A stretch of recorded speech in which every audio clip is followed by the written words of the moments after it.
Luka je za kviz Denar pada izvedel od prijatelja. Na tej televiziji bo pa denar talal. Sem si rekel, super, jaz pa rabim denar, ker morava še nekaj zrihtati okoli hiše, pa en kup enih stvari za adaptacijo. Nova rekorderja sta si znanjem in iznajdljivostjo prislužila 36.000 evrov.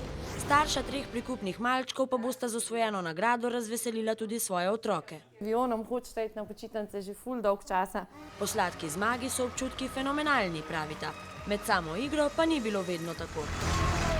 Tu si tako živčen, napet, z vsakega vprašanja bolj, zaradi tega, ker imaš zmeraj manj tistega denarja in zmeraj bolj si živčen. Pri odločilnem vprašanju se jima je, tako kot marsikateremu izmed gledalcev, porajalo kar nekaj dvomov. Toda uspelo jima je. Z igro sva ugotovila, da nekako, vsaj meni se zdelo, da tisto, kar ti prvo pade, ne vem, neka asociacija, da je tisto ponavadi pravilno, no.